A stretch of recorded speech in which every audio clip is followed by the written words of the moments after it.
Okay, I think we're recording. Here we are, back at it with Kernstown from Revolution Games. This is a continuation of the video I posted probably over a month ago. Have not had time to get back to it until now. Things were pretty crazy. Suddenly all my time is freed up. I am under quarantine. My fiance is a nurse, so I'm not allowed to do anything fun. And the weather's been pretty brutal, so it's been raining. I got nothing else to do. I figured, hey, let's get back to it. So we are playing the 2.2 scenario from Kernstown. I don't know why I call it Kernstown. This is the final turn we're in. Union have maintained 5 victory points up till this point. We're going to run through this last turn here real quick and tally up the victory points. I'm not real sure who's got it in hand or if it's even close. I haven't looked super detailed at what the Confederates need to win. I know that they need to try to hold as many of these locations with the stars as possible. Currently, we've got Garnett with a few regiments sitting on that location with a stone wall, which is a pretty good defensive position. And Carpenter's artillery is sitting on another location. This position actually was held by this Union unit here until they got knocked back, so that is not under Confederate control. Obviously, I'm going to try to probably move up there and take that. This is the last turn, so anything the Confederate player can do to try to hold those is what we got to do. The Union's going to have to try to wrest them from their control. I've already gone through the artillery phase. So that's the first thing you usually do in the turn, the command decision phase. Not messing with that. I'm not playing with the event chits today just because it speeds things along. So artillery's done. We're moving over to the chit draw phase and our brigade activations. So let's take a look at the overall situation here. Tyler initially had split up into 2 groups. He came in from the north up here along this road and set up in these woods because Garnett was positioned along this wall. He actually got into position fairly early. I think maybe I had some special reserve movement chit or something I played the first time I was playing. But this time today, he failed 4 activations in a row. So he basically sat there. Garnett was able to accrue a bunch of these victory points. Kimball's pretty beat up. He's done a regrouping order, I think, last turn and was able to get one of these depleted regiments back. He's also got a fairly decent unit that's sitting here holding Pritchard's Hill. I didn't want to give Ashby, this Confederate cavalry regiments up here, I didn't want to give them an opportunity to try to take Pritchard's Hill. I'm pretty sure if the Confederates hold Pritchard's Hill, that might be worse than letting them control Sandy Ridge. But Broadhead's kind of up here, been screening Ashby. They've sparred a little bit around Pritchard's Hill. Sullivan, these regiments have done nothing. Sullivan's an atrocious leader. I think he needs to roll a 1 to be able to do anything, and we've not done that. So his troops are pretty solidly entrenched along that stone wall right there because they've not done anything in the last probably 10 turns. So, and then these are 2 reinforcement units. I'm a little bit confused about their usage or what they're supposed to be doing. I think they arrived at 540 maybe, so they've been on map for 4 turns or so, and they start here. I've gotten them up to there. The problem is their brigades are up here, pretty heavily engaged for Sandy Ridge, and when I'm issuing orders to the brigades, I'm usually not going to be issuing maneuver orders because if you look here, you can't engage if you're issuing a maneuver order. So it doesn't seem worthwhile to issue a maneuver order just to get these guys up, because then I'm going to have to forfeit my fire combats up here, which doesn't seem right. Perhaps I'm missing something, or whatever the case might be. It's very plausible that I'm doing something incorrectly. So, whoa, my hand is shaky. I've drank a lot of coffee so far today. But I've switched over to the Sierra Nevada Pale Ale. So that's one of my favorites. That'll be accompanying us on this journey here. So let's go ahead. Let's start pulling some chits. We'll see what happens, and then tally up some victory points, and maybe give you some thoughts on this blind swords game. So let's start here. We've got Garnett. Okay, let's roll. See what he can do. 4. He's good to go. Right now, I think he's just going to issue attack orders, which means I can move this guy up. So 1, 2, 3, 4. He's not going to be able to do anything regardless. I probably should just ignore him. But we've got a couple of units up here. So they're in the thick of it. They're holding some pretty key positions here. Let's go ahead and he's got 5 strength in there. Let's go ahead and try to knock out this guy right here. So we're going to be going over to this chart. We're bringing 5. He's not in any sort of terrain or anything, I don't think. Let's go ahead and roll. We roll a 35 on a 5. That's not going to be anything. Nope. And I'm not going to keep going back and forth to the combat results table. I'll just tell you what happens here. So no result. The 33rd Virginia, they're going to take a shot at the 7th Indiana right there. So they're bringing 3 strength. We are going to get a shift because the target is in a woods, I believe. Let's take a double check here. Yep, target in light woods. So we're actually going to be on the 2 column of 53.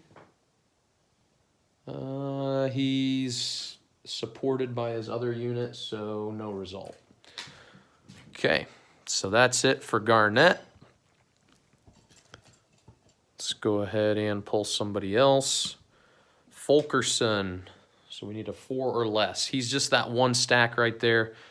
I believe he's got a decent depleted unit with him, yeah. I'd really like to get him up into that location so we can try to get some more victory points. He rolls a 1, so he can't activate. We are going to issue attack orders. I was a little bit confused. For some reason, this hasn't happened to me all game, but I couldn't remember if this stack, if I issue attack orders, can move into there because he's kind of, well, he's adjacent to him, so he's engaged technically. But I don't think there's a concept of like sticky ZOCs in this. I looked through the rules real quick and couldn't find anything. Not a big fan of the way the rules are set up.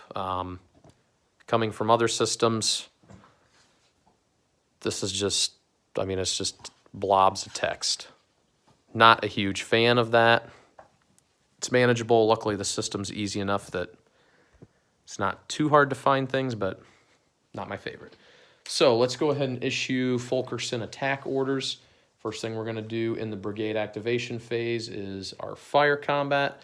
So he's got 8 SP in there. Let's go ahead and give that a roll. I don't think this guy's in any sort of terrain. Nope. A 16. That is going to be a whole lot of nothing. So no effect, and we're going to go ahead and move that guy. So I'm pretty positive this is legal. I could totally be screwing it up, but I want to move him into there. Now, because he's leaving this hex, I feel like he probably should have to take opportunity fire. Usually that's if you leave. I don't know if you can slide, but we'll throw some opportunity fire in there. Tyler is a 4, but you're halved when you opportunity fire, so he's going to be on the 2 column. A 13, nothing. Nothing's going to happen there. So this turn's flying by. Fog of War. So, Fog of War, I can never remember which one this is, but it's on the chart here. So we roll to see, we could get Battlefield Chaos, we could get some wayward movements, general casualties. Let's go ahead and roll. We got a 6, so that's a tactical event. And I think we got to make a subsequent roll to see what the tactical event is. The dog's outside barking her head off. Let's go ahead and give that a roll. A 3, friendly fire. So first Kernstown only. A CSA player may designate 2 Union infantry units within range and line of sight of one another to each receive 1 morale hit. Well, that's tasty. Let's go ahead and throw those onto these units for Tyler that are sitting in here. Okay, so Fog of War done. Let's go ahead and pull a chit. Burks, Confederates are rolling here. Let's roll for Burks. He rolls a 4, so he does not get a full activation, but he can still do fire combat. He's just this 1 stack. He's got 6 SP. Nothing in that terrain. Note that this guy's rating is going to go down, so he's technically a 3, and he is supported because he's got another unit next to him. So if you have a unit that's taking fire or is, looking at the combat results table, their morale is decreased by 1 if they don't have a friendly unit from their brigade adjacent to them, or I think stacked maybe. So like Kimball, this unit would be supported by this unit, but if this regiment was here, he would be considered unsupported, so his morale's actually a 1 here in this instance. But this guy's good. What did I say he was? A 4? Okay. So Burks is bringing 6. Let's go ahead and roll on the 6 column. I don't think there's any shifts. A 14. Wow. These rolls are just awesome. So no effect. Excuse me. Let's go ahead and give it another pull. Broadhead. So the Union cavalry units, they roll a 4. That's no activation for them. They're actually sitting over here, and they only have swords, so they can only engage in close combat. They're not really, they haven't done much. They've taken some losses, which probably sucks for the victory conditions at the end of the game, but oh well. Tyler, this is an important one here. Let's roll this one on camera. Oh, wow, a 6. He cannot do anything, so he's not going to be able to do close combat or anything. We can fire, but we're not going to be able to advance or move afterwards. So let's go ahead and see if we can dislodge some people, and maybe if Kimball activates, he can move in and take these locations. So we've got this regiment right here. They are 3 SP. I believe these guys, yes, they have a stone wall, so they're going to get 2 shifts to the left. So on the 1 column, a 12, nothing. Let's go ahead and take this shot. He is 5 SP. So we're going to be looking at the 5 column down to the 3 for the wall. A 52. So that unit is considered unsupported, so his morale is technically a 4. We just missed doing anything to him. And what do we have in here? So we'll have 5 SP in there, but we're minus 1 SP because we're shaken. So 4 down to the 2 column. 22, that's going to be nothing. And where are the rest of my Tylers? This guy right here, he's got 4. That guy's got 6. So let's take a 5 shot into here. Shift it down to the 3. Come on, gotta force something. 14, nothing. And this guy right here, 4, he's going to be a 3 because he's shaken. He'll take a shot at this Fulkerson unit. So on the 3 column, no shifts. A 14. Wow, nothing. Okay, they are going to be done because this guy can't do anything. Okay, maybe they can. I don't think they can see. I don't know. It'd be a long-range Hail Mary shot, so I'm not going to worry about it.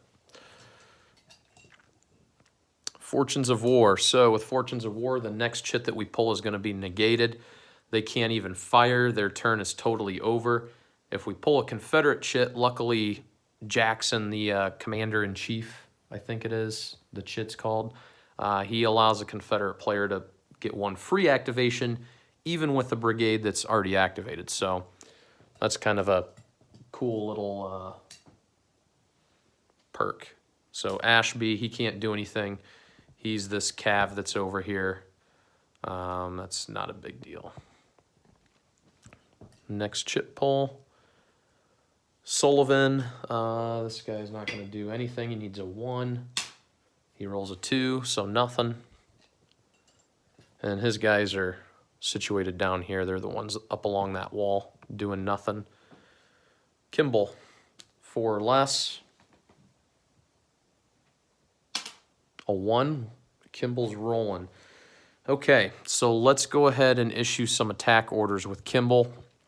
We're going to do our fire combats first. He's got... Ooh, I'm all over the place. So he's bringing rifles from here. He's got 2 strength, but they are going to be at long range, so he only brings 50% of his SPs. So I'm making a 1 column shot at Fulkerson. 24, that's not going to be anything. I think this guy can probably see. Yeah. Well, that means that guy can probably see too. Oh well. He had smooth bore, so he's at extreme range, which is pretty awful. So Kimball's going to take a shot at Fulkerson here, this 8th Ohio A. He's halved. 24, nothing. So now we go to our movement step of the brigade activation phase. And I want to get into position here to be able to close assault. And we're probably going to want to try to get a flanking bonus. So he'll move there. He'll move. Let's see, is he going to be able to get here? So with the attack order, we have 4 movement points.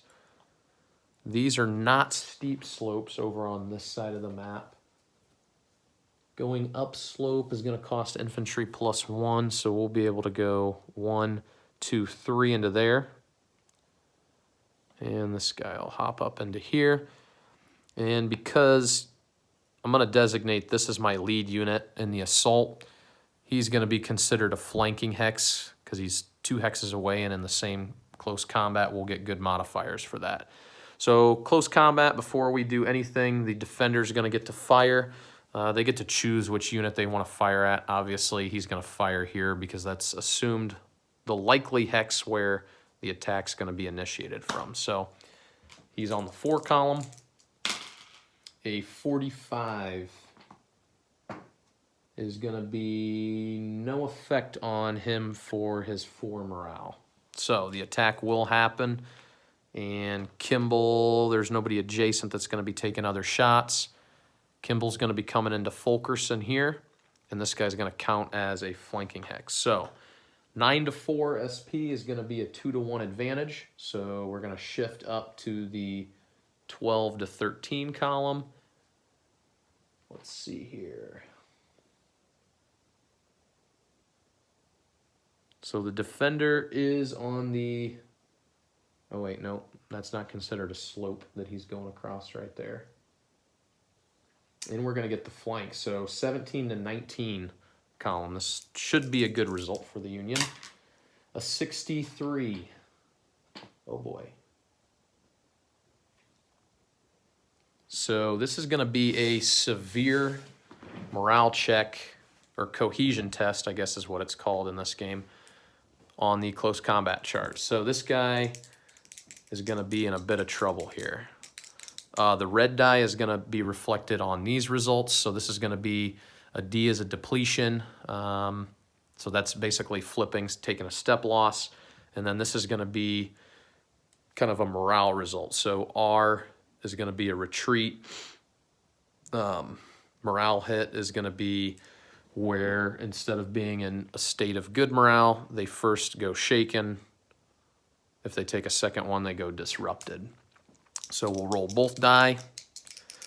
That is one neat thing about this system is you could have somebody who doesn't take a step loss, but they take a terrible morale result, or vice versa. So a 3 and a 3 is what we rolled.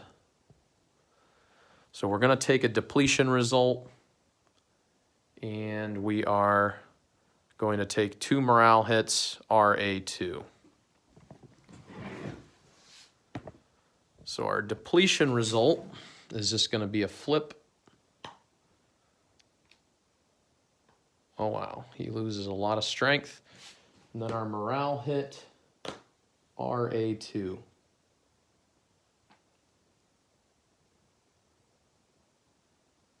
Wait, that's confusing to me. RA, so that means apply the result to the attacker.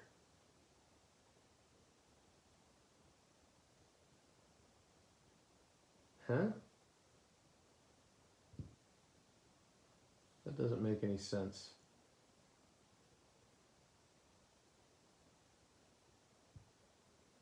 Oh, okay. That would only be if the A was in front of the R. So here's what I'm looking at. I got myself confused here for some reason. So I was looking at this result, RA2. So I saw the A apply the result to the attacker, but we're actually looking at this. All defending units must retreat the number of hexes. So that means anybody, if there was a stack, everybody would have to retreat. So we've got 2 morale hits, RA2, so he goes shaken, then disrupted. And he's going to have to retreat too. So this is another situation that I haven't encountered in a long time. But he's going to have to retreat into one of these spaces where these guys might get opportunity fire. So I'm pretty sure he's going to get opportunity fire. Let's check that real quick. So retreat movement. Note that if a retreating unit moves from a hex adjacent to one or more enemy units, those enemy units may issue eligible opportunity fire. Yep. So he's going to retreat into here, and then I think the first hex is free, so he doesn't have to take opportunity fire from these units for leaving that hex. But when he would move here and then move back out, he'd have to take opportunity fire from here. So he's halved to a 2. A 64 is going to be a green morale check. Oh, but his morale is technically a 1, so he would be here. He's -2 for being disrupted, so it's actually going to be a yellow cohesion test by fire, so we're going to be on this chart here. A 41, okay, so nothing there, but the 4 is going to be a depletion result. So on this case, he's already depleted. He's on his depleted side, which means we're going to have to make a break test. So right now, his morale is a 1. So if we look at this chart right here, he's going to need to roll a 1 to not get blown up. And he rolls a 4, so he is blown up and thrown on the broken track. So it seemed like a good idea to take that position. Ended up not being a good idea. So this is the abstract way that the game represents units that are kind of destroyed or disorganized. If they make 2 bad results on, you know, the SP, if they deplete and then they fail their break test, they're going on the broken track. And you've got to do a regroup order once every turn these will shift down one. Once they're down here, you can do a regroup order for that brigade and try to roll.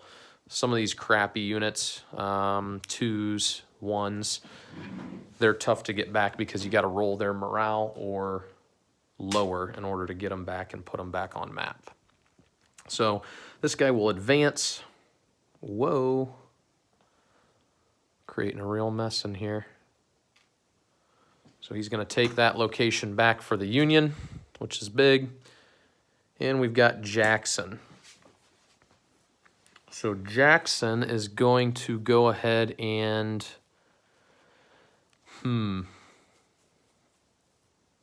There's not really much that's going to matter at this point. I'm trying to think of who we haven't activated.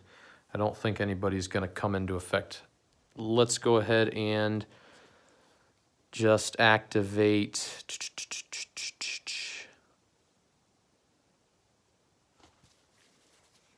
Let's go ahead and let Burks fire.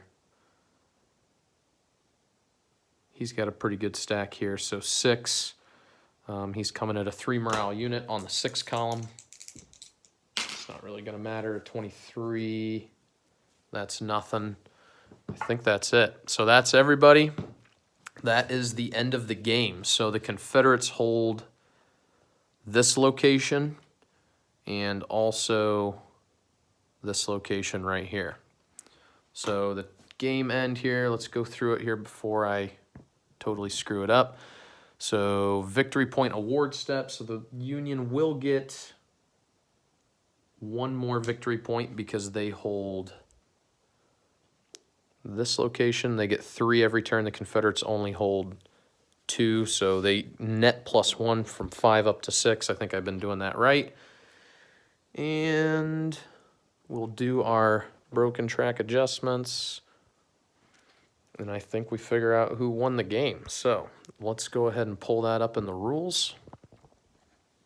Take a sip of this.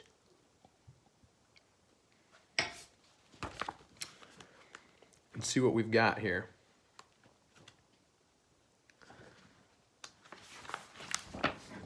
All right, so Sandy Ridge victory hexes. The Confederate player receives 1 victory point per turn, starting in the 3:20 p.m. turn. So we've been doing that. Nothing else over here.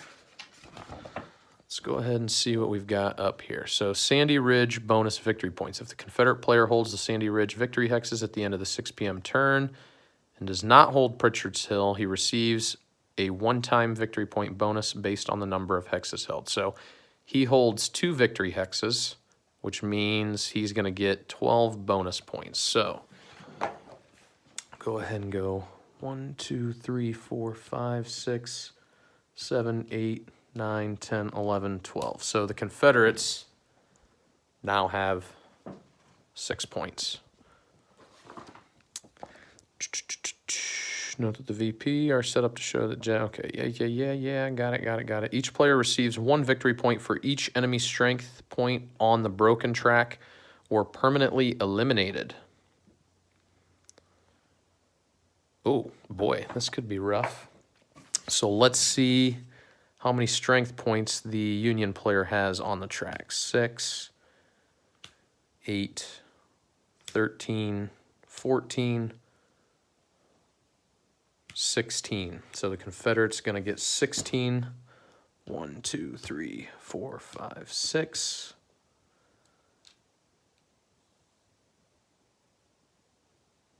Which is going to take them up to 22.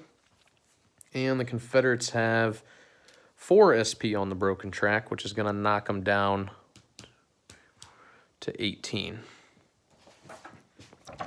That's brutal.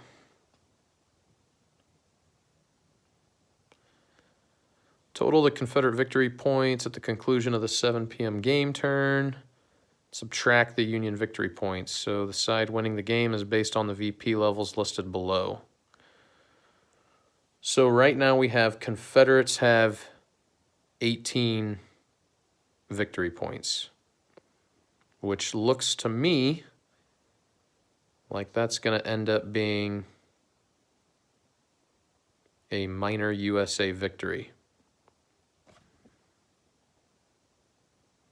which makes sense because I tried to make sure I didn't destroy my Union troops as much as possible.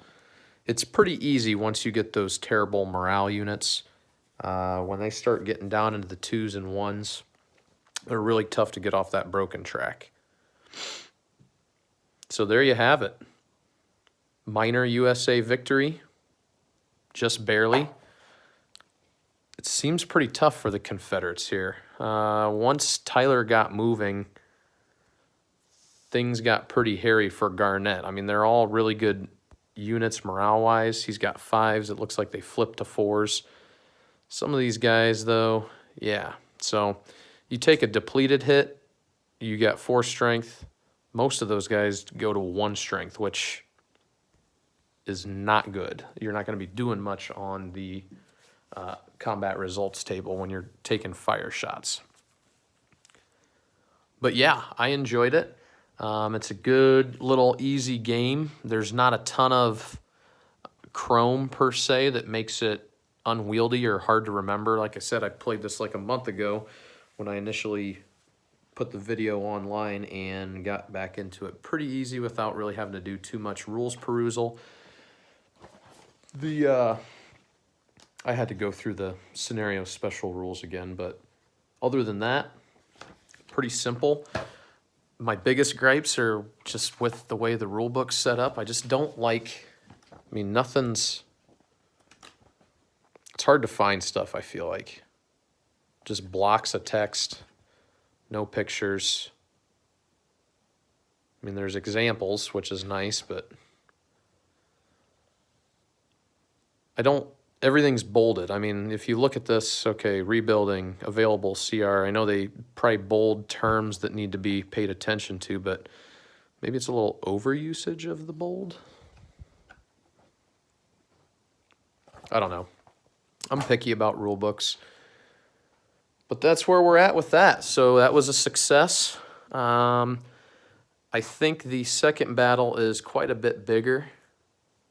This one's pretty small. I haven't played another Kernstown game at this scale, so I can't really compare. I think Great Battles of the American Civil War has a Kernstown scenario.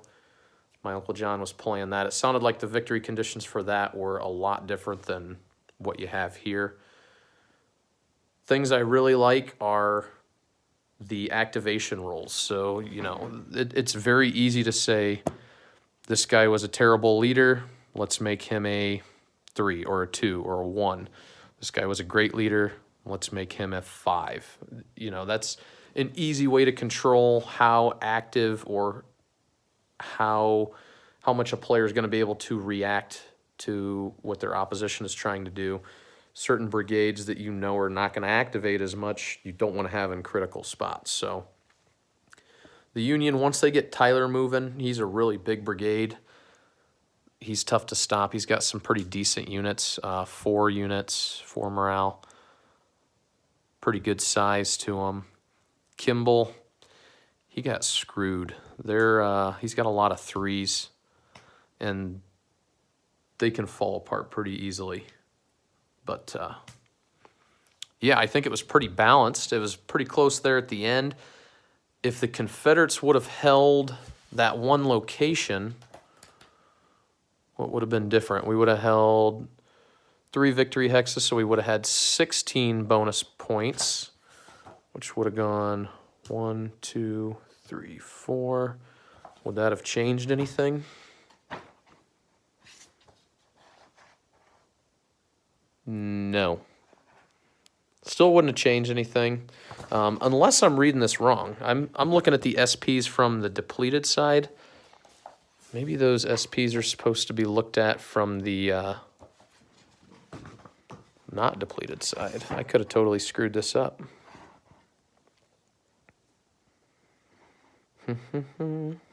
Let's see here. Each player receives 1 victory point for each enemy strength point on the broken track or permanently eliminated fragile units and artillery.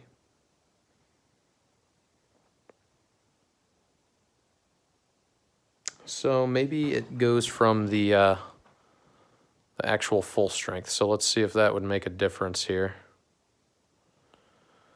So 3, 6, 11, 14. Did I have somebody else? I think this guy. 17. 2, 3, 4, 5, 6, 7, 8, 9, 10, 11, 12, 13, 14. So maybe that would have made a difference. Then we would have had a minor CSA victory. That seems like that's probably what it's supposed to be. I don't know why you would only count the SPs on the depleted units. I'm probably just an idiot. So we actually have a Confederate victory, which makes sense to me because they did control, I think 2 out of the 6 is pretty good. Historically, I don't know what the outcome was. Probably a minor USA victory, I would guess, because I think the Confederates were pushed back. So who knows? I've probably screwed it all up, but regardless of it, I enjoyed it. It was fun.